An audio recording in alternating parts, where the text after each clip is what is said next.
이제는 저희가 지금껏 공부했던 그 내용들을 토대로 해서 고린도 교회에 있었던 그 당면한 문제들을 하나하나 좀 차근차근 살펴보도록 하겠습니다. 제일 먼저 어떤 문제가 있었죠? 분열과 파당 문제가 있었습니다. 그러니까 이 고린도 교회가 어떤 교회였습니까? 지금처럼 우리가 알고 있는 그런 유형의 교회, 그래서 이 많은 사역자들이 있어서 예배도 다 이렇게 공식 어떤 계획적으로 콘티 같은 걸 짜고 해서 이러는 그런 예배 문화가 아니었죠. 당시에는 적게는 뭐 5가정, 6가정, 그리고 대부분 다 10가정, 이렇게 교회 가정들이 공동체로 모여서 가정 예배를 드렸단 말이에요. 그런데 그렇게 가정 예배를 드릴 수 있도록 집을 내주는 사람은 아까 제가 설명을 드렸던 후견인 위치에 있는 그런 모든 경제적으로나 이 권력적으로 어느 정도 위치에 있는 그런 사람들이 자신의 왜 그런 사람들이 아니고선 그런 큰 집을 갖고 있지 못하니까 그런 곳에 모여서 매일같이 저녁 식사를 나누고요. 그리고 또 그 저녁 식사 자리에서 함께하는 공동 기도문을 읽고 또 율법서도 읽고 이랬단 말이에요. 이런 식으로 하다가 한 달에 한 번은 이런 가정교회들이 모두 함께 모여서 지역교회로 만났단 말이에요. 그래서 지역교회 지도자가 설교도 하고 뭐 이런 식으로 교회가 이렇게 운영이 되었습니다. 그런데 지금 이 분열과 파당에서 말하는 건 뭐냐? 바로 나뉜 거예요. 나뉜 건데 지도자를 중심으로 나눴죠. 그래서 성경에 보면 네 파로 나오죠. 바울, 그리고 베드로, 게바, 그리고 아볼로, 또 그리스도파. 근데 여러분 제가 먼저 결론을 좀 말씀드릴게요. 왜 성경에 이렇게 네 파로 나오지만 사실 역사적인 게 중요하잖아요. 당시 고린도 교회는 파라고 꼭 꼬집는다면 두 가지 파가 있었어요. 누구냐면 바울파하고 아볼로파가 있었습니다. 그런데 왜 성경에서 지금 이렇게 네 가지 파를 예를 드냐면 생각해 보세요. 저희는 모르지만 당시에 고린도 교회 공동체와 바울 사도 간에는 이 파당이 나뉜 걸 알고 있다고요. 서로 간에 쓰진 않았지만. 그런데 그거를 그냥 직접적으로 대놓고 바울이 자신을 거론하면서 아볼로파, 자기, 그렇게 딱 하면 어때요? 조금 듣는 사람도 약간 거부감이 생긴단 말이에요. 그리고 자신도 좀 그렇고. 그러니까 약간 애둘러서 말하는 거예요. 여러분 당시에 이 베드로라는 사람, 이 게바는요, 이 바울과 사실 이 아볼로하고는 비교할 수 없는 이 교회 공동체, 기독교 공동체 안에서는 굉장히 유명한 사람이었어요. 그러니까 바울하고는 비교가 안 되죠. 왜? 이 사람은 12사도 중에 한 명이었을 뿐만 아니라 대표하는 사람, 그러니까 예루살렘 공동체, 예루살렘 교회 수장이었단 말이에요. 그런 유명한 사람을 바울이 거기에 끌고 오죠. 그리고 그거에 대해서 말을 하면서 사실 바울이 말하는 건 뭐예요? 한 가지예요. 그리스도파도 있다 그러는데 이러는 거예요. 만약에 그런 파들은 원래 없지만 만약에 있다면 그건 그리스도파 하나밖에 없다는 그걸 사실은 말해주는 거예요. 그럼 왜 당시에 이런 문제가 있었냐? 사실 고린도 교회에 있었던 이 네 가지 저희가 오늘 다루려고 하는 모든 문제들은요, 오늘 제목과 연관이 돼 있어요. 보세요. 왜 이 사람들이 빵이 아니라 젖을 먹을 수 있는 수준밖에 안 됐냐는 거예요. 그러니까 뭔가가 부족하고 결핍되어 있다는 거죠. 그리고 아직 그런 수준에 이르지 못했다는 거예요. 그거를 보여주는 건데, 자 보세요.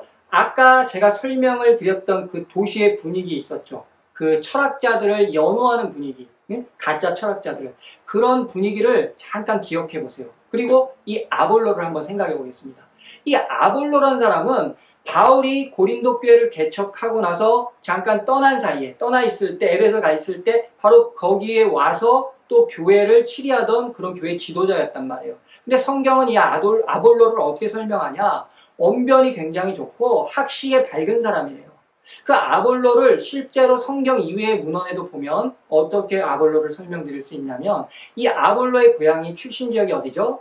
이집트의 알렉산드리아예요. 여러분, 이 이집트의 알렉산드리아는요, 당대에는요, 이 철학의 본고장, 그리고 대학, 아카데미의 본고장이라고 할 수 있을 정도로 교육에 관한 한 이 그리스의 아테네 철학과 양대산맥이었어요. 그러니까 쉽게 말해서 하버드대, 옥스퍼드대, 버클리대, 이런 수준인 거예요. 그러니까 그러니까 왜 여기가 이 알렉산드리아가 그렇게 철학의 도시, 헬라 철학의 도시가 될 수밖에 없냐? 그 지명에 있잖아요.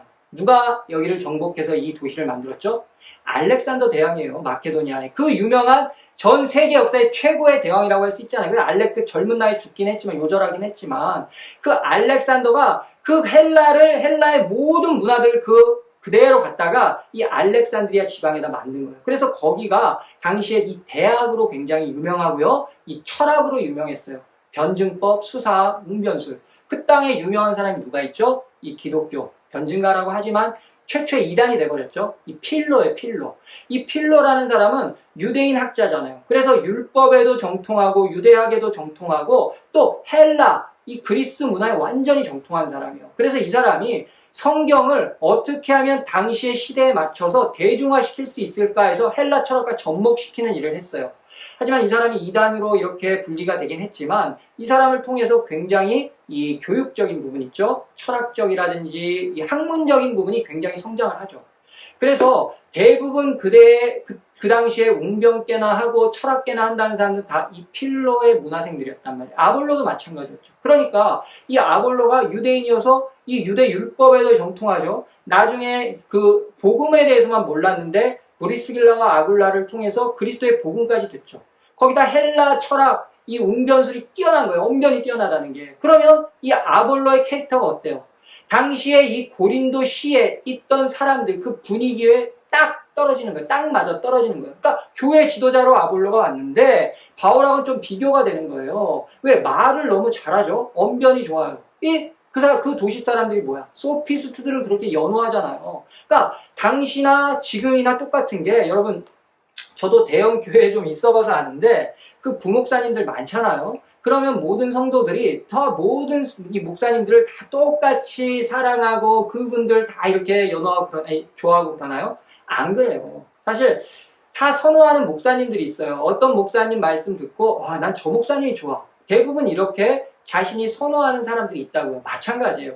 이 고린도 교회도 가정교회이긴 했지만 이 아볼로가 와서 치리를 하면서 이 아볼로의 그 뛰어난 언변, 그 당시에 자신들의 문화에 딱 들어맞는 거죠. 그러니까 바울보다 뭐 대놓고 나는 아볼로 편이야 이러는 건 아니에요. 사실은 그냥 그 사람을 더 선호하는 게 공공연하게 이 대중들이 이 예배 모임 때나 이렇게 한 달에 지역교회가 모일 때 이런 것들이 공공연하게 이렇게 거론이 됐다는 거죠. 교회 안에서 분위기가 조성된 거죠. 아볼로 쪽으로, 바울 쪽으로. 근데 이 바울은 어떤 사람입니까? 바울도 사실 아볼로 이상 유대 문학에 그리고 이 율법에 정통한 이 바리새파잖아요. 거기다가 또 헬라 문학도 완전히 잘 가지고 있고 복음을 딱 쥐고 있는 사람이야.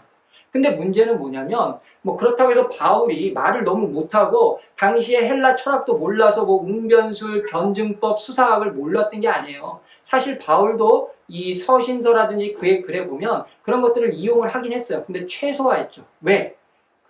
바울은 오직 아주 단순해요. 바울 사람이면 그리스도의 그 십자가의 복음만을 전했단 말이에요. 바울이 그렇게 말을 하잖아요. 그러니까 좀 비교가 되는 거예요. 그래서 성경에도 보면 바울을 대면에서 볼 때는 너무 힘이 없어 보이고 말도 잘 못한다고 그래요. 하지만 그의 글에는 힘이 있다고 그렇게 표현을 하는 거예요. 그러니까 그런 문제가 생겼던 거예요. 그러니까 서로 공공연하게 파가 나뉘었던 거예요. 근데 이 바울이 거기에 대해서 어떤 제한책을 말해주죠? 아볼로하고 자기는 그냥 그리스도의 사도라는 거예요. 자신이 씨를 뿌리고 아볼로가 물을 줬대요. 하지만 자라나게 하시는 분은 오직 하나님 한 분이라는 거예요. 그리고 뭐라고 그러죠? 너희들이 당신들 교회 공동체가 나나 아볼로에게 세례받고 구원받은 거냐 그거예요. 아니라는 거죠. 그 주체는 그리스도 예수님이라는 거죠. 그러니까 이 교회에 아볼로나 나가 중요한 게 아니라 만약에 파가 있다면 그리스도 파밖에 없다는 거예요. 그러니까 분열되지 말고 하나로 일치하는 에클레시아가 모인다는 게 뭐예요? 공동체가 연합을 하는 걸 말하는 거란 말이에요. 그러니까 첫 번째 그런 사건 사고는 이런 문제였는데 바울이 그런 해결책을 제시해 준 것입니다. 그럼 두 번째, 세 번째 사고가 굉장히 이게 아주 위험한 사고였어요. 아주 굉장히 심각한 문제였거든요. 교회 성교의 문을 닫을 정도의 그런 심각한 사항이었다고요. 뭐였습니까?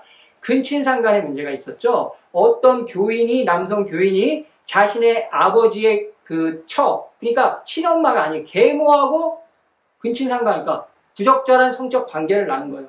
그럼 제가 먼저 결론적인 부분을 말해드리면 이 사람은 아까 제가 말씀드린 그런 후견인 위치에 있는 교회 공동체 안에서뿐만이 아니라 외부적으로도 영향력을 행사하는 그런 힘이 있는 사람이 바로 이 문제의 남자였단 말이에요.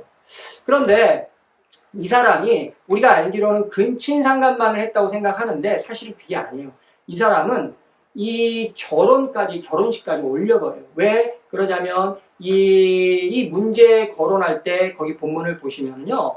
아버지의 아내를 취하였다 하는데 그 취하였다에 사용된 단어가 바로 에케인이라는 단어예요. 근데 그 에케인이라는 단어가 혼인관계를 해서 이 남편이 이 법적으로 그 소유권이 일어나는 그 법적인 용어가 바로 그 에케인이라는 단어였단 말이에요. 그러니까 결혼해서 법적 소유권이 생겼다는 거예요.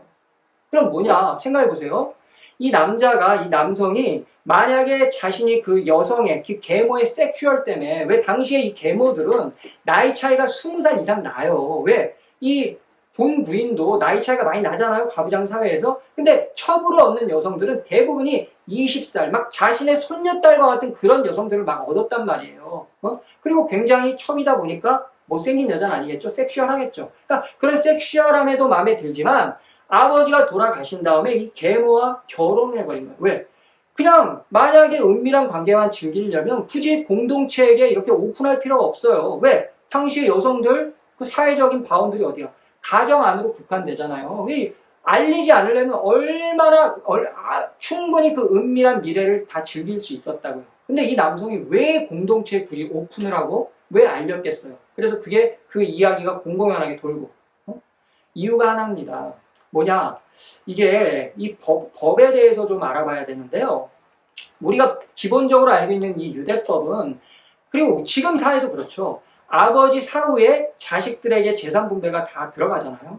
그리고 특히 유대법 같은 경우에는 부인보다는 대부분이 부인은 아주 적은 몫이고 왜? 부인은 항상 그 소유물로 통했으니까 그 집안에 자식들에게 다 돌아간단 말이에요. 근데 이 로마법은 당시에 좀 달랐어요. 왜? 이 고린도 땅이 로마 속주니까. 뭐냐면 아버지가 살아생전에 특별한 그 상속에 대한 그런 뭐가 없으면 유산 상속에 대한 그런 유언이 없으면 아버지 사후에는 대부분의 재산이 다 이 미망인에게 가요. 그리고 아주 적은 몫만 자식들에게 분배가 된다는 거예요. 그럼 이 교회의 후견인 위치에 있는 이 남성은 지금 만약에 아버지가 돌아가시고 이 미망인하고 결혼을 하지 않으면 아버지 재산이 미망인 쪽으로 다 가버린다는 거예요. 그러니까 이 남성이 뭘 노린 거죠? 두 가지를 노린 거예요. 하나는 이 계모의 그 젊은 섹슈얼함도 분명히 있겠죠. 하지만 중요한 거는 이 돈을 노린 거예요. 아버지의 상속을. 그러니까 이제는 계모와 결혼을 해버렸으니까 이제 돈도 모든 걸 다 차지해버린 거예요. 그러니까 이런 일이 있었던 거예요. 그런데 이 바울 사도가 이런 일이 있었던 사람에게 어떻게 대하죠? 굉장히 강경하게 대한단 말이에요. 엄청나게 강경하게. 왜? 지금 어떤 서신서라든지 어떤 글을 봐도요, 바울의 글을 봐도요, 이런 교회에 문제가 생겼다고 해서 어떤 개인에게 이런 출교의 명령을 내리는 일은 없어요. 이거 굉장히 강경한 거거든요. 여러분, 이 출교가 구약시대로 가면 백성 중에서 어떻게 된다고 그러죠? 끊겨진다고 그러죠. 그럼 당시에 그 공동체, 자신이 소속돼 있던 공동체나 도시에서 끊겨지면, 쫓겨나면 죽는 것과 똑같았어요. 이 사형제도나 똑같아요. 왜? 외부로 가면 자신을 보호해줄 게 아무것도 없단 말이에요. 이건 결국엔 죽게 된단 말이에요. 그것과 똑같이 출교라는 것은 한번 제명을 당하면 더 이상은 교회 공동체 안으로 들어올 수 없는 거예요. 이런 단호한 이 벌을 왜 내렸냐는 거예요. 바울 사도가. 응? 그게 바로 교회의 이 존폐와 관련이 되어 있기 때문에 그래요. 여러분, 당시에 이 교회를 외부에서 보는 입장이 어땠죠? 이 교회에서 교회라는 자체, 이 단체를 어떻게 생각해? 그리스도교 공동체. 이 외부에서는 사실은 그리스도교를 뭐 단독 종교로 생각한 게 아니에요. 왜? 유대교에서 갈라져 나온 한 분파로 생각했단 말이에요. 그런데 이 당시에 바울이 선교를 하기에도 굉장히 좋은 조건이었죠. 왜? 이 고린도시의 특성상 많은 인종들 모이는 인종시장에다가 많은 사람들이 있고 많은 문화들이 있으니까 이 그리스도교를 포교하기는 굉장히 좋았단 말이에요. 그리고 그리스도의 장점인 그 구원이라는 그런 메시지도 있고. 그런데 문제는 하나예요. 이전에 유대교 때부터 이 이방인들이 이 그리스도교를 봐오는 그 눈빛이 어땠냐면 모든 이방의 종교들은 서로의 신들을 다 인정해줘요. 그리고 이 신들은 각각 우열이 나눠져 있단 말이에요. 어떤 신이 더 높고. 그러니까 한마디로 함께 공유하는 그런 모든 종교가 서로가 서로를 인정해주는 그런 분위기인데, 하나님, 그 하나님을 신으로 섬기는 그 야훼 종교는 유달리 자신만 하나님은 자신만 신이라는 거야. 그러니까 외부에서 볼 때는 굉장히 이기적이고, 배타적이고 폐쇄적인 종교였다는 거예요. 지들만 아는 종교. 근데 거기다가 새롭게 시작한 유대교의 한 종파가 있는데 이게 그리스도교래네. 근데 거기에 신과 같은 존재, 메시아래요, 구원자래요. 그런 사람이 이제 한 30살 된 선지자인데 유대 땅에서 막 죽은 사람도 살리고 막 이렇게 막 선지자 역할을 하다가 그 유대인들을 구원하기 위해서 로마의 처형으로 십자가에 달려 죽었다는 거예요. 근데 그 사람이 앞으로 구원을 하러 온다는 거예요. 이 메시지를 들을 때 아까 같이 그런 이방 땅에서 그런 어떤 사상이죠? 무한경쟁. 그리고 신이라고 그 사람들이 말하면 신은 아주 굉장히 위대한 힘을 가지고 있죠. 이렇게 십자가형을 당한다는 건 말도 안 되죠. 여러분, 제가 마지막 한 주간 때 그 십자가의 처형의 그 의미에 대해서 말씀을 드렸죠. 지구상에서 인간이 받을 수 있는 가장 수치스럽고 모욕적인 그 사형 제도가 그 십자가형이라고요. 노예나 아니면 이 로마의 그 정치 질서를 어지럽히는 사람들에게만 주는 형. 그런데 그들이 그리스도교에서 말하는 그 수장인 신이, 신과 같은 존재가 십자가에서 죽었다니까 이 사람들에게 이게 얼마나 우스꽝스러운 종교예요. 그래서 고린도전서에 보면 나오잖아요. 이방인들이 생각할 때는 정말 우스워 보이는 종교다. 어리석어 보이는 종교다. 그리고 유대인들이 생각할 땐 꺼리끼는 종교다. 그 말이 그 말이에요. 그런 상황이었단 말이에요. 대외적으로는 그리스도교 단체, 한마디로 밖에서 보면 그냥 어떤 조합이었죠. 그리스도교 조합, 그리스도를 쫓는 그런 예수교였죠. 그런데 그런 이목을 가지고 있었단 말이에요. 그런데 생각해보세요. 아까 그 땅이 어떤 땅이랬죠? 커린티아 제스타인. 그렇게 성적으로 문란해서 그렇게 신전이 많고 창녀 문화가 발달하고 그런 동네예요. 그런데요, 뭐라고 그러죠, 바울이? 그런 동네 이방인들조차도 꺼려하는 짓을 한다고. 그러니까 이방인들이 당시에 아무리 그런 고린도시가 그렇게 퇴폐적인 문화에 그런 음란한 문화를 가지고 있었지만 그런 나라조차도, 그런 도시민들조차도, 로마나 헬라 사람들조차도 절대 이런 근친상간 같은 거 안 한다는 거예요. 그런 사람들조차도 이거는 가장 역겨운 거라고요. 그래서 당시에 그 웅변가였던 키케로라든지 또 철학자 플라톤은 뭐라 그러냐? 만약에 계모와 결혼을 한다거나 자기 장모와 결혼을 하는 사람은 아주 역겹고 법적으로 단호하게 처리를 해야 된다. 이렇게 문헌에 나왔단 말이에요. 그러니까 이방인들조차도 안 하는 거예요. 그런데 생각해 보세요. 이 교회, 가뜩이나 외부적인 환경으로 별로 이렇게 좋은 이목을 받지 못하는, 좋은 평가를 받지 못하는 그리스도교 공동체 안에서 이런 일이 있었다는 소문이 외부로 나가보세요. 선교의 문이 닫혀버리는 거예요. 그러니까 바울이 지금 이렇게 단호하게 할 수밖에 없는 거예요. 예? 그렇죠. 왜? 이런 소문이 나가보세요. 그리스도교 공동체를 어떻게 보겠냔 말이에요. 자, 그리고 그 사건이 있으니까 이렇게 했어요. 근데 문제는 뭐냐? 아니, 그런데 바울이 뭐라고 그러죠? 그런 사람을 왜 쫓아내지 않았냐는 거예요. 그런데 그게 그 사람한테만 말하나요? 교회 공동체에게 똑같이 얘기하는 거예요. 너희들이 그러고도 어떻게 이 그리스도교라고 할 수 있냐는 거예요. 근데 왜 이렇게 심각한 문제, 이방인들조차도 할 수 없었던 그런 근친상간이라든지 계모랑 결혼을 하는 문제까지 했음에도 불구하고 이 교회 공동체가 아무렇게도 할 수 없었겠습니까? 이유는 하나예요. 아까 제가 말씀을 드렸죠. 이런 일을 행한 이 남성이 교회에서 이렇게 지도자급, 그러니까 아까 말했죠. 후견인급, 사회적으로도 영향력이 있는 사람. 그러니까 쉽게 말해서 이 교회 공동체들이 지금 이 사람의 가정에 모여서 예배도 드리고 하는 거예요. 모임도 갖고 식사도 하고. 그리고 그 중에는 분명히 이 사람 집에 속해 있는 노예나 종들도 분명히 있다는 거예요. 성경에는 기록이 안 돼 있지만. 그리고 또 다른 구역이나 다른 이런 가정교회에서는 이 사람에게 돈을 빌려 쓴 경우나 어느 사업적으로 도움을 받고 있다거나, 그러니까 어느 면으로도 도움을 받고 있던 사람들이 분명히 있었다는 거예요. 그러니까 그런 사람한테 함부로 할 수 없는 거예요. 당시에요, 여러분, 어떠한 이런 후견인 정도 위치에 있는 지도자를 공동체에서 쫓아낸다는 것은요, 말도 안 되는 일이에요. 있을 수 없는 일이에요. 그런 힘이 그 사람들에게는 없어요.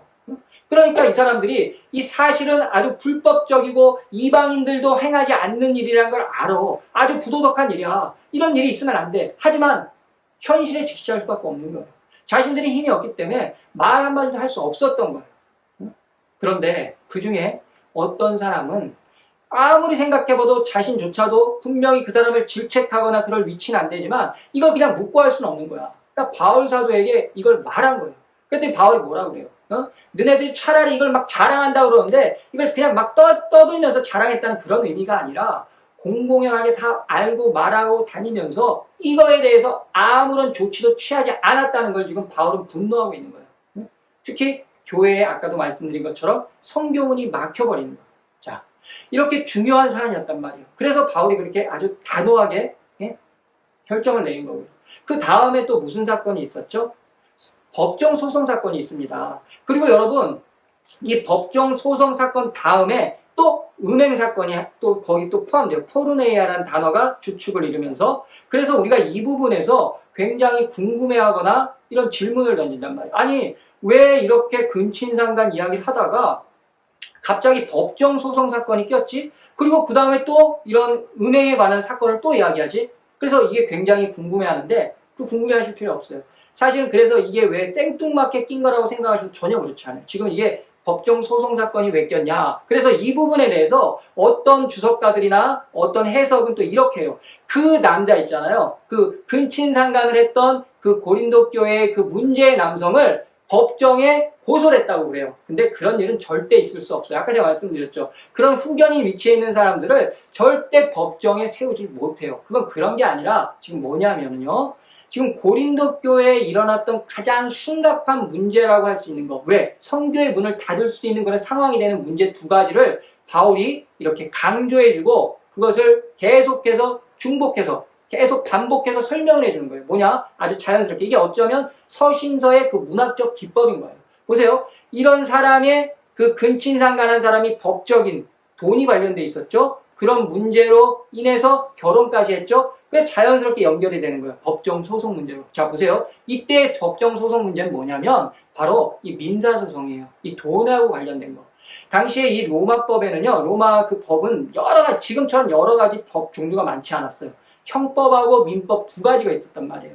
근데 이 형법은 이 로마 도시 자체 내에서도 그랬고 이 속주에서도 그랬고 굉장히 절차에 따라서 객관적으로 아주 잘 집행이 됐단 말이에요. 그런데 민법은 달랐어요. 이 민법은 그 당시에 얼마나 이게 심하게 불법적으로 다뤄졌냐면 민법을 사랑하는 사람들의 법이 민법이다라고 할 정도예요. 이 말이 무슨 말이냐면요. 쉽게 말해서 권력 있는 사람이 무조건 이기는 법이 민법이란 말이에요. 그러니까 민법하고 이 불법은 동의어나 마찬가지였어요. 왜? 요즘도 그러잖아요. 이 법원에 가보면 돈 있는 사람이, 힘 있는 사람이 아무래도 재판에 유리하다고 하잖아요. 그것과 너무 비슷한 게 고린도시에 있는 이 민사재판이었어요. 이 민사재판은 돈 있는 사람들이 돈 없는 사람들을 고소하는 판례법에 보면 100이면 100 다 그거예요. 다른 문제가 없어요. 돈에 관련된 거예요. 그러니까 어떤 돈 있는 사람이 돈을 빌려주고 그 기한이 됐는데 돈을 못 갚잖아요? 그럼 법정에 세우는 거예요. 그러면 이게 뭐가 문제가 되냐? 당시에 그 명예와 수치가 주가 되는 그 삶의 덕목, 가치 중에 최고의 가치로 여겼는데 법정에 남성이 한번 서가지고 이 법에 승소하는 거 말고 패소하잖아요? 그러면 그 사람은 명예를 완전히 잃어버리는 거예요. 그래서 법원으로 이 로마 법원으로 찾아가는 일이 거의 없었단 말이에요. 아까 제가 말씀드렸던 그런 조합 형태를 통해서 웬만한 민사소송은 다 해결을 했다고요. 그런데 이 교회 안에 무슨 문제가 생겼냐? 바로 어떤 힘 있는 그 후견인 위치에 있는 남성이 어떤 다른 구역이라든지 자기 구역에 있는 사람에게 돈을 차용해 준 거예요. 그런데 그 사람이 기일이 됐는데도 돈을 못 갚으니까 이 사람을 데려다 그냥 로마 법정에 세워버린 거예요. 그러면 당시에 아까 제가 말씀드린 대로 이 로마법은 모든 있는 사람들이 배심원, 판사, 증인들까지 다 그냥 돈으로 매수해요. 응? 그 뇌물을 주고 그래가지고 무조건 승소한단 말이에요. 이런 일이 벌어진 거예요.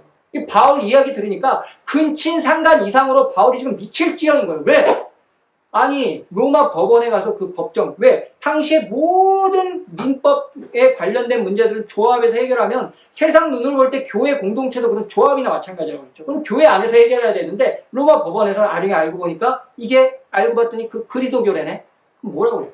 선교의 문이 닫히는 거 얼마나 우습게 보겠어요. 교회 공동체를. 그러니까 바울이 뭐라고 그러죠? 아주 단호하게 말하잖아요. 너희 중에 그렇게 지혜가 없어서 야 앞으로 너희들이 천사도 심판해야 할 판인데 어떻게 세상 사람들도 이 조합을 통해서 해결하는 걸 너네는 너만 법정으로 끌고 갈 수 있냐. 그러면서 바울이 뭐라고 그러죠? 이건 누룩이라고 그래, 누룩. 응? 말도 안 되는 일을 한다고 해서. 그래서 바울이 지금 완전히 뭐라고 그래야 될까? 아주 분이 엄청 나 있는 상태죠. 여러분 생각해 보세요. 어떤 작은 개척교회를 했던 목사님이 열심히 설교도 하고 열심히 목회를 해서 좀 부흥을 했어요. 아니 사람이 많이 늘어났어요. 그래가지고 200명, 300명 이렇게 됐는데 교회 안에 갑자기 어떤 문제가 생겨버린 거예요. 그래서 교회가 문을 닫게 생겼어요. 그럼 그 목사님 마음이 어떻겠습니까? 이 바울이 그런 거예요. 교회를 치리하다 보니까 이런 아주 심각한 사회적으로 봤을 때 선교의 문이 닫힐 수밖에 없는 두 가지 문제가 생긴 거예요. 이 근친상간과 이 법정 소송 문제. 그리고 그 다음에 또 음란 문제, 이 포르네이아라는 단어로 일축되는 문제가 또 생기죠. 이 문제도 뭐냐? 바로 이게 쉽게 말해서 자신들이 이름만 그리스도인인 거예요. 그리스도인인데 지들이 가지고 와야 되지 않아야 될 것. 그러니까 이전에 갖고 있던 그 이방 세계의 그리스 로마의 그 문화, 사상, 가치관을 그대로 가지고 교회 안에 들어왔기 때문에 이런 일이 벌어지는 거예요. 뭐냐? 이 교회 교인들 중에 남성들이 이제는 그리스도교로 개종을 했으니까 하루 일과가 끝나면 이 공동체 가야 되잖아요. 이 가정교회 모임에 가서 식사도 하고 거기서 예배도 드리고 공적인 기도도 하고 이렇게 예배 모임을 가져야 되잖아요. 근데 그게 아닌 거야.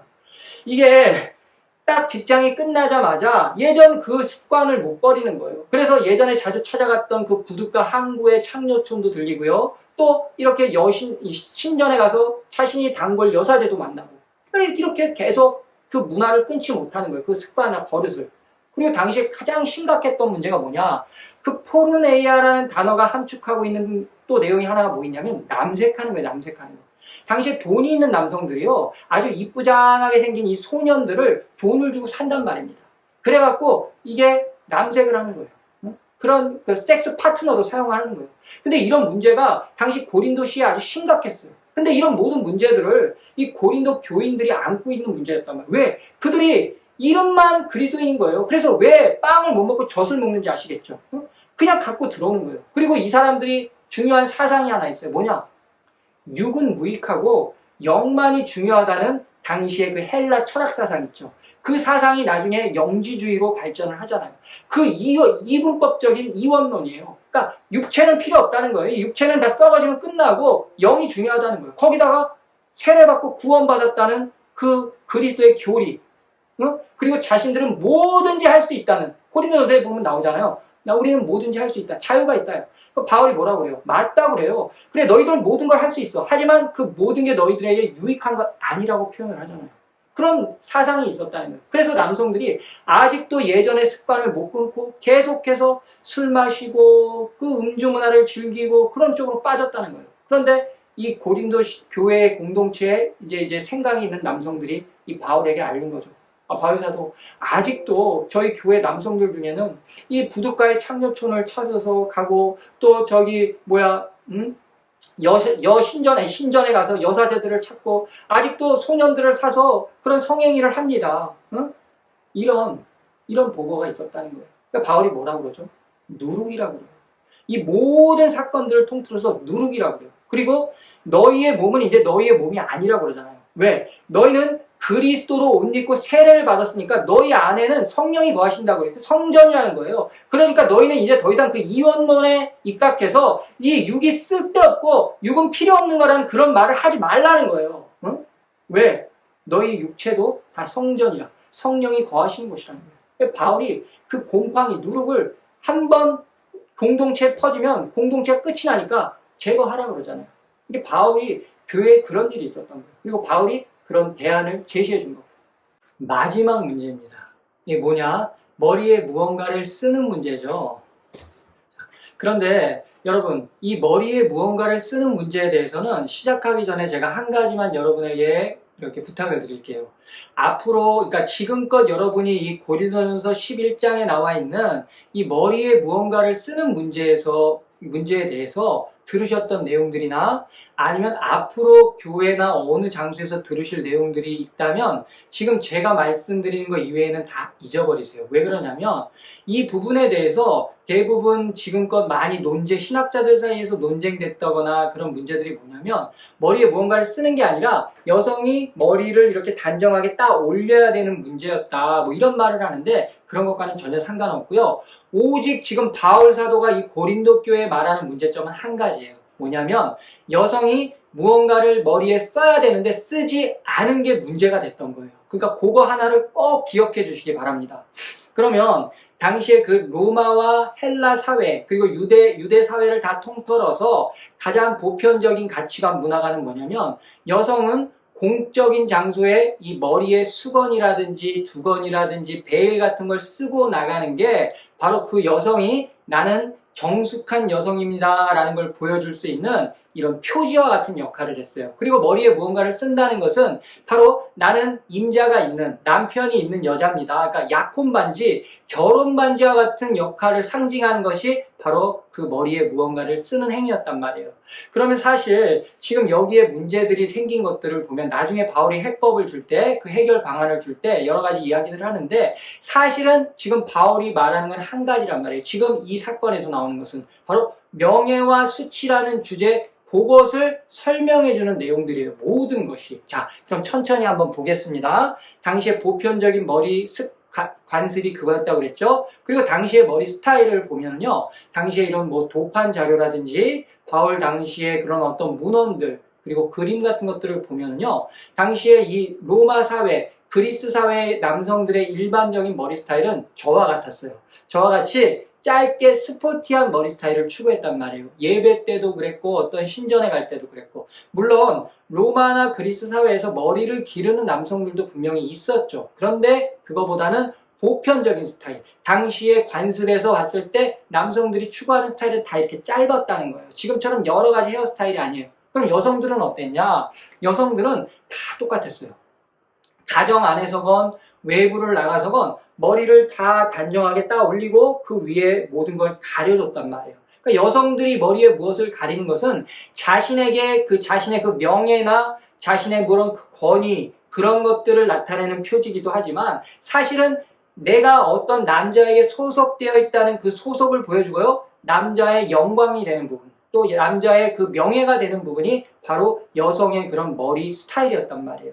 그래서 여성들은 로마 사회나 유대 사회나 똑같이 다 머리에 무언가를 쓰고 공적인 장소에 나타나는 게 일반적인 행동이었어요. 근데 만약에 여성이 내가 공적인 장소에 가서 머리에 무언가를 쓰지 않고 또 그리고 중요한 건 살갗이 조금이라도 이렇게 손목이라도 비치는 옷, 보이는 옷 그리고 이 다리 종아리가 약간이라도 보이는 드레스를 입고 나간다 하면 이건 뭘 의미하냐면요. 나는 정숙한 여인이 아닙니다. 나는 오늘 당신과 뜨거운 밤을 보낼 의사가 있습니다. 바로 이런 걸 말해주는 거였단 말이에요. 그래서요, 유대 사회에서는요, 이 랍비들의 글에 보면요, 여성이 이 소매가 보이는, 드러나는 옷만 입더라도 남편에게 이혼당할 사유가 됐단 말이에요. 그만큼 이 여성의 몸이나 이 머리가 외부로 노출되는 게 이 섹슈얼한 것과 연관이 돼 있는 거죠. 그런데 당시 바울 당시에 이 고린도 교회 이 고린도시 당시에 이 머리에 아무것도 쓰지 않는 여성 두 부류가 있었습니다. 첫째 부류는 뭐냐면 좀 소수였지만 당시에 이렇게 좀 기득권층들 있죠. 그러니까 쉽게 말해서 귀족 사회의 여성들이 유행이었어요. 그 당시 트렌드였어요. 이 머리에 향품 같은 걸 뿌리고 이 염색 같은 걸 하고 머리를 핀 같은 걸로 꼽아서 막 휘황찬란하게 이렇게 치장을 하는 게 당시에 이 귀족 부인들의 아주 고급스러운 머리 스타일이었단 말이에요. 근데 아주 극소수죠. 그리고 그것도 가정 안에서나 하지 그걸 그냥 외부로 막 이렇게 가져가진 않아요. 근데 가끔 그런 부인들이 외부에 노출을 시켰단 말이에요. 그런 섹슈얼을. 그리고 또 한 부류가 뭐냐면 이 신전의 여사제들이 그랬단 말이에요.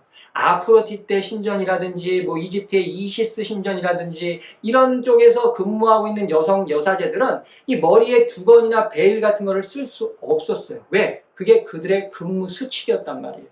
그러니까 이런 두 부류가 머리에 무언가를 안 썼다는 거예요. 근데 문제가 되는 게 뭐냐면요. 이게 이게 문화적인 거란 말이에요. 그래서 여러분 사실은 이런 문제, 이 머리에 무언가를 쓰는 문제는 굉장히 절대적인 요구가 있는 문제가 아니에요. 굉장히 상대적인 거예요. 그 시대의 문화를 함께 공유하여 있던 그 공동체에게만 해당이 되는 거지, 이게 무슨 어떤 절대적인 거여서 지금 시대까지 똑같이 지켜야 되는 뭐 절대적인 문화, 절대적인 진리, 그런 부분은 아니란 말이에요. 그러니까 이게 문화적인 부분인데, 여러분 생각해 보세요. 요즘에 우리 남성들이 이 여성을 봤을 때 그 여성 때문에 어떤 성적인 그 자극을 느끼는데, 이 여성이 막 파마를 하고 머리를 막 치장했다고 해서 어떤 공적인 모임에 갔을 때, 그리고 그 여성이 손목이 좀 보인다고 해서 그 여성 때문에 어떤 성적인 자극을 충동을 받습니까? 전혀 그럴 수 없죠. 그런 남성은 없다고 봐야죠. 뭐 있을 수는 있겠지만, 하지만 우리 시대에 그런 성적인 자극을 받기 위해서는 이 여성의 그 차림새가 어때야 되냐? 응? 가슴이 이 노브라에다가 거의 오픈이 된 상태여야 돼요. 그리고 이 시상식장에서 보는 여성들의 그 V라인이 보여야 되고요. 거의 핫팬츠 수준이 돼야지 이 남성들이 그런 여성을 볼 때 약간 부끄럽기도 하지만 성적인 그런 자극을 느끼게 된단 말입니다. 근데 바울 시대에는 그게 아니었다는 거예요. 바울 시대에는 가부장 사회에다가 여성들의 그 활동 범위가 가정 안에 국한되니까 항상 자기 부인하고만 상대를 하잖아요. 그러니까 이 여성들이 머리를 풀어헤치는 것만 봐도 남성들은 그 여성들 때문에 성적인 자극을 받는다는 거예요. 그리고 여성이 이렇게 손목만 나온 옷만 입어도 그런 살감만 보더라도 이 남성들은 그런 성적인 자극을 받는다는 게 굉장히 그런 문제였단 말이에요. 그러니까 이게 문화적인 부분이죠. 예? 그런 문제가 있었다는 거예요. 그런데 이 당시에 교회로 여성들이 들어오기 시작하는데요. 한 명씩 들어오기 시작하는데 문제가 된 게 뭐냐면, 여러분 생각해 보세요. 이 그리스도의 교리가 여성들에게 굉장히 매력적으로 다가왔단 말이에요. 자 보세요. 물론 남성 신도들도 이렇게 개종을 해서 들어오지만 이 여성들이 특히 많이 들어오는 이유가 뭐냐? 이 신분. 쉽게 말해서 신분이 상승되고 평등이 주어져요. 왜? 그리스도교는 교리가 그거예요. 남자가 됐건 여자가 됐건 직업이 어떻건 신분이 어떻건 간에 그리스도 예수 안에서 세례받고 이 한 공동체가 되면 평등하다는 게 바울이 가르친 교리였단 말이에요. 이 여성들이 매력이 있겠어요, 없겠어요? 이게 어떤 종교든지 자신이 어떤 종교에 가서 개종을 하려면 그 종교에는 항상 계급이 존재한단 말이에요. 만약에 내가 이전에 신전 여사제였어요. 그리고 저 부둣가의 창녀였어요. 근데 이제는 그런 것들을 다 버리고 이제 노예 신분에서 해방이 됐어요. 그거 다 닫고 나서. 그럼 신분이 변했다고 해서 어떤 이런 종교에 가입하면 그 종교에서 그 사람을 인정해 줄까요? 그렇지 않았단 말이에요. 근데 유일하게 그리스도교는 그것을 인정해 줬어요. 그러니까 바울사 이 글에 보면은 모든 것을 할 수 있다는 그런 이야기들을 많이 하잖아요. 이게 뭐냐? 이 여성들이 이제는 남성들과 동등한 위치에 있을 수 있다는 거를 이제 말하는 거예요. 남편처럼 나도 공예배 시간에, 그러니까 극소수였지만 이런 귀족 부인들이 나도 남성들처럼 성적인 부분에 대해서 이제는 자유로울 수 있다. 이런 개념이 있었단 말이에요, 사실은. 그리고 잘 보세요. 계속해서 이런 낮은 지위에 있었던 여성들이 개종을 해서 들어오는 거예요. 이 그리스도교 공동체 안으로. 그러면 우리가 그 당시에 그 교회 공동체, 이 가정교회 예배 문화를 한번 우리가 재현해 볼 수가 있어요. 왜? 어떻게 재현해 보냐면요. 이제 이 교회에서 예배를 보려고 막 모여요. 그런데 이 부인들은 몰라. 알 수가 없죠. 근데 남성들은 아는 거야. 근데 어떤 여성이 새롭게 개종해서 그리스도 공동체 안으로 들어와서 이 한 달에 한 번씩 모이는 지역교회 예배에서 만난 거예요. 근데 어디서 많이 봤어? 생각해 보니까 내가 그동안 단골로 나갔던, 아니면 지금도 나가고 있던 그 신전의 여사제인 거예요. 근데 그 여사제가 개종을 해서 들어온 거예요. 그러니까 그런 사람들이 하나씩 둘씩 들어오고, 그 교회 안이 그러다 보니까 이 남성들이 그런 차림새, 그런 스타일 때문에 미치겠는 거예요. 성적인 자극을 받아서. 그리고 또 여성들은 어떨까요? 그 부인들, 동행한 부인들은 뭐겠어요? 아니, 어떻게 저런 여자가 우리 그리스도교 공동체에 들어올 수 있어? 도대체 누굴 꼬시려고 저러고 온 거야? 그러니까 한마디로 교회는 하나가 돼야 되는데 이 분열이 일어나는 거예요. 분열이 일어나고 이 남성들은 이 여성들의 섹슈얼 때문에 막 미치겠는 거야. 실제로 이런 상황들이 벌어진 거예요. 그런데 정말 어이가 없는 게 이 바울 사도가 이런 문제를 받았는데 참 전혀 예상하지 못했던 문제인 거예요. 그래서 여러분 나중에 제 설교를 다 들으신 다음에 이 고린도전서를 천천히 한번 읽어보세요. 이 바울 사도가 11장에서 이 해결책에 대해서 제시를 하는데 굉장히 어수선해요. 창세기에 있는 내용을 끌고 왔다가 아니면은 또 그 당시에 그 위계 질서, 그런 사회상 그런 것들을 끌고 왔다가 나중에는 관습을 끌고 왔다가 막 그런단 말이에요. 왜 그러겠어요? 바울도 사람이에요. 그리고 이거는 편집글이지 무슨 바울이 신학적인 걸 논하려고 계속해서 지우고 다시 쓰고 그런 게 아니란 말이에요. 그런데 아까 같은 문제 있죠. 이렇게 단호하게 결정을 내릴 수 있는 문제였던 거 있잖아요. 근친상간했던 사람이나 아니면 이 교회에서 로마 법정으로 끌고 갔던 사건이나 그러면 아주 단호하게 결정하잖아요. 쫓아내버리라. 그런데 이 문제도 바울이 이럴 수 있겠어요? 예배 시간에 머리에 아무것도 안 쓰고 나오는 여성들이 있어? 그럼 그런 여성들은 쫓아내버려. 이렇게 말할 수 없잖아요. 왜? 이거는 법적인 문제가 아니에요. 그리고 무조건적으로 머리에 무엇을 쓰는 게 정답도 아니고요. 다만 바울은 호소를 할 수 있을 뿐이에요. 응? 맞아. 이게 머리에 무언가 쓰지 않아도 될 자유가 분명히 당신들에게 있는데 조금 당신들의 자유를 좀 희생해 달라는 거예요. 사실 결론적으로 보면은요. 그리고 이게 명예와 수치를 말한다는 게 뭐냐면요. 여기에 보면 바울이 세 가지를 이용해서 세 가지의 원리들, 그 당시의 가치들을 사용해서 이것에 대해서 호소를 해요. 뭐냐? 창세기에 나와 있는 그 창조 원리를 가져왔고요. 또 그리스 로마 세계와 유대 세계에서 공통됐던 그런 당시 사회의 가부장적 사회의 그 위계 질서, 그리고 보편적인 세계관과 종교관을 말해요. 그리고 마지막으로 이 신화 속에 나오는 이야기, 그리고 유대 문헌에 나오는 이야기를 가져와서 설명을 하면서 호소를 하고 있단 말이에요. 이 바울 사도가. 그러니까 이게 강제성이 띌 수 있는 문제가 아니었기 때문에 그래요. 그 바울 사도가 처음에 뭐라고 그러죠? 그 이야기에서 설명을 해줄 때 창세기 이야기를 가져오잖아요. 여자가 어디서 나왔냐는 거예요. 남자에게서 나왔다는 거예요. 그리고 남자는 어디서 나왔냐? 그리스도. 그리고 그리스도는 하나님에게서 나오고 이게 뭐냐? 이 창조 질서를 가지고 와서 그 당시의 그런 권위 그런 걸 보여주는 거예요. 왜? 뭐냐면 여성이 머리에 무언가를 안 쓰고 이런 공적인 모임에 나온다는 것은 자신이 남성에게서 나왔는데 그 남성의 명예를 깎아먹는다는 걸 말해주는 거예요. 그렇게 되면 결국에는 남성의 명예와 권위가 실추가 되면 뭐가 되겠어?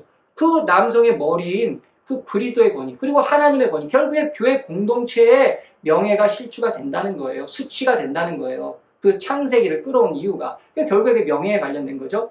그 다음에 말한 게 뭐예요? 그 다음에 말한 것도 당시 가부장 사회 이 고대 로마와 그리스와 유대 사회의 공통적이었던 그 위계 질서를 말해주는 거예요. 당시 위계 질서가 뭐예요?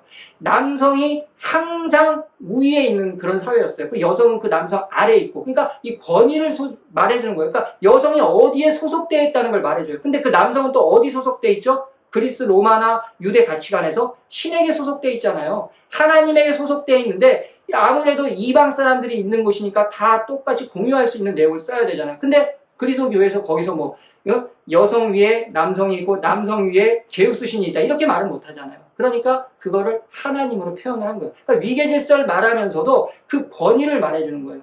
여성 너희가 만약에 머리에 아무것도 안 쓰고 나오면 지금 우리가 알고 있는 이 위계 질서 속에서도 그 가치관 속에서도 남성 너희의 남편들에게 수치가 되는 거라는 거예요. 그리고 너 자신에게도 수치가 되고 바울 사도가 지금 이걸 말해 계속해서 명예와 그 권위에 대해서 계속해서 설명을 하는 거예요. 그 당시의 보편적인 가치관에 따라서 마지막에 뭐라 그러죠? 이 부분을 제일 궁금해 하시는데 천사가 나와요. 천사. 근데 이게 여러 해석들이 있는데 그 중에서 또 많이 이게 맞다 하는 해석이 무슨 해석이 있냐면 천사가 예배 때 나타났다는 거예요. 근데 그거는 유대 문화막에만 나타나는 거지 이건 당시는 보편적인 거잖아요. 이방인들도 들었을 때 다 알아야 되잖아요. 당시 그 교회 공동체 안에는 이방인이 거의 다예요. 그리고 저 유대인이라고 해도 디아스포라 유대인들이에요. 다 헬라 문화 속에 사는 사람들이란 말이에요. 그럼 뭐냐? 그리스 로마 신화나 유대 문화에 똑같이 나오는 게 있어요. 그리스 로마 신화에서 이 신들이 이 여성들이 머리 막 풀어헤치는 거 그 섹슈얼함을 보고 지상에 내려가갖고 이 여성들하고 성관계 갖잖아요. 그래서 반신반의 인간이 태어나요.